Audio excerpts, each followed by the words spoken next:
भारत क्या चीन का विकल्प बन सकता है? क्या भारत ऐसी स्थिति में है? चीन की अर्थव्यवस्था में कमजोरी आई क्यों? ऐसे बहुत से सवाल भारत और दुनिया भर के लोगों के मन में हैं। चीन जो 1981 तक बेहद गरीब था, तब इसकी प्रति व्यक्ति जीडीपी सिर्फ $288 थी, वो 2022 आते आते $12,000 की प्रति व्यक्ति जीडीपी तक कैसे पहुंच गया? और क्या भारत भी ऐसा कारनामा कर पाने में सक्षम है? आइए जानते हैं। चीन का नारा रहा है ज्यादा विकास, ज्यादा निर्यात और ज्यादा समृद्धि, लेकिन इसके दिन अब लद रहे हैं। ये लंबे समय तक चल सकता है। चीनी अर्थव्यवस्था कमजोर हो रही है। शी जिनपिंग को भरोसा नहीं है कि चीनी लोग सही चीजें खरीदेंगे। क्या चीनी सितारा डूब रहा है? और क्या ये शख्स इसे बचा सकता था? पहले कपड़ा, फिर मशीनें और फिर इंटरनेट सेवाएं। इन चीजों की बदौलत चीनी अर्थव्यवस्था तेजी से विकसित हुई। चीन विकसित होने का रास्ता लगभग तय कर चुका है और इसका मतलब है कि उसके लिए और आर्थिक तरक्की मुश्किल हो रही है। हाल के सालों में चीन में निर्माण क्षेत्र तेज विकास लेकर आया, लेकिन अब ये रियल एस्टेट बबल जैसी स्थिति का सामना कर रहा है। इस सेक्टर की बड़ी कंपनियां भारी कर्ज में डूबी हैं। दरअसल रियल एस्टेट की त्रासदी चीनी अर्थव्यवस्था के लिए बड़ी समस्या है। इसकी मुख्य वजह यह है कि रियल एस्टेट उद्योग चीन के लिए अहम है। चीनी जीडीपी में इसका 20% हिस्सा है। कम से कम वाला आंकड़ा लें तब भी।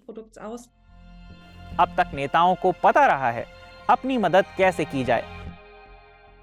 बीजिंग ने चीनी सरकारी कंपनियों को दखल देने और कुछ खराब संपत्तियों को खरीदने के लिए कहा है, जिससे कि एवरग्रांडे सिस्टम में कैश डाल सके और भुगतान चुकता कर सके, और इसकी हालत लेमन ब्रदर्स जैसी ना हो और ये दिवालिया ना हो जाए। ऐसा करने से भी खतरा खत्म नहीं हुआ, बल्कि और फैल गया। लेकिन चीनी संकट और गहरा रहा है। संकट में थोड़ी जिम्मेदारी चीनी राष्ट्रपति शी जिनपिंग की भी बनती है। वे और कड़े नियमों के जरिए प्राइवेट कंपनियों को परेशान कर रहे हैं, जिससे निवेश पिछड़ रहा है। कम्युनिस्ट पार्टी ने स्वीकार कर लिया है कि वो इसे उदाहरण के तौर पर पेश करेंगे और इस बात को हमेशा के लिए स्पष्ट कर देंगे कि अर्थव्यवस्था पर नियंत्रण प्रभावशाली उद्योगपतियों का नहीं, बल्कि कम्युनिस्ट पार्टी का है। नए आविष्कार विकास का पहिया फिर चला सकते हैं। नए आइडिया के साथ नई नौकरियां आ सकती हैं। चीनी सरकार भी नई खोजों के लिए हर साल करीब 7 अरब यूरो खर्च कर रही है। चीन में नए पेटेंट के लिए आ रहे आवेदनों में सालाना 15% की बढ़ोतरी हो रही है।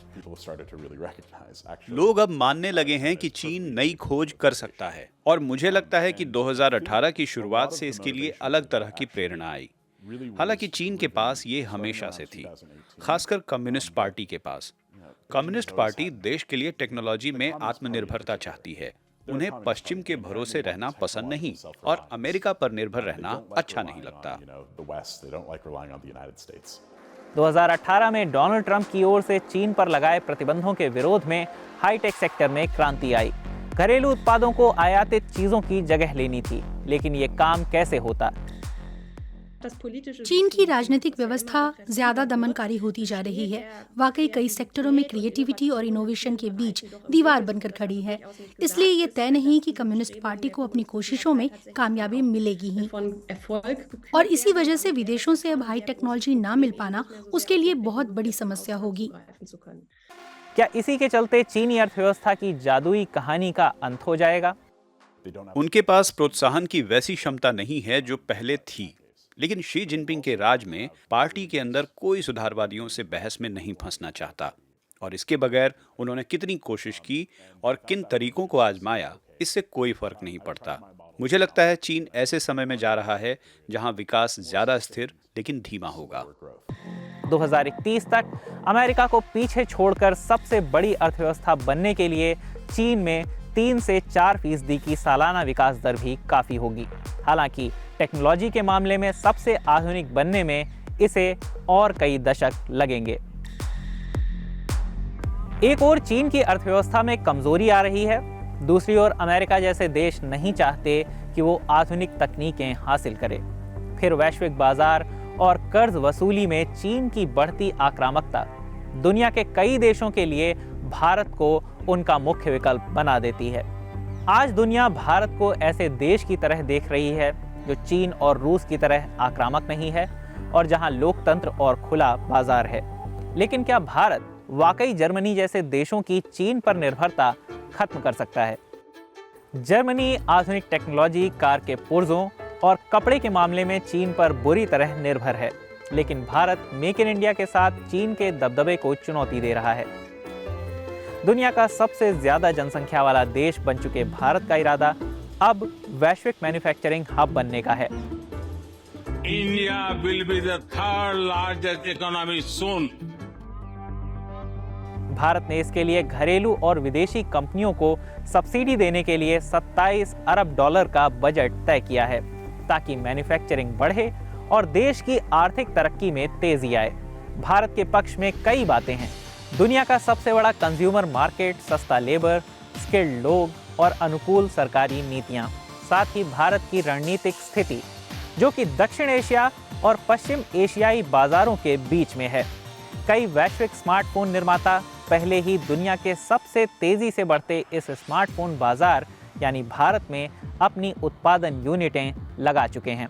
अमेरिका की दिग्गज कंपनी एप्पल ने यहां अपना उत्पादन 3 गुना बढ़ा दिया है। उसके पार्टनर फॉक्सकॉन, पेगाट्रॉन और एवलॉन रिसर्च ने भी निवेश बढ़ाया है। 2021 में 100 में से 1 आईफोन भारत में बनता था। आज हर 7वां आईफोन भारत में बन रहा है।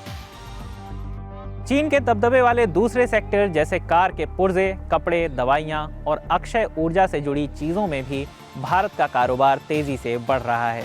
ऐसे में जर्मनी जैसे देशों को भारत से बड़ी आशाएं हैं। जून 2022 में भारत और यूरोपीय संघ ने फ्री ट्रेड एग्रीमेंट पर फिर बातचीत शुरू की। इससे जर्मनी जैसे देशों को अपने फिलहाल के सबसे अहम बिजनेस पार्टनर चीन पर निर्भरता घटाने में मदद मिल सकती है। फिर चीनी अर्थव्यवस्था ने जब तरक्की शुरू की थी, वो दौर दूसरा था। चीन भाग्यशाली रहा और वो सही वक्त पर सही जगह मौजूद था। उस समय ग्लोबलाइजेशन की चर्चा जोरों पर थी और सस्ते मजदूर खोज रहे देशों को चीन ने हाथों हाथ लपक लिया। फैली महंगाई और बढ़ती ब्याज दरों के बीच भारत की तरक्की उस वक्त के चीन जैसी नहीं है।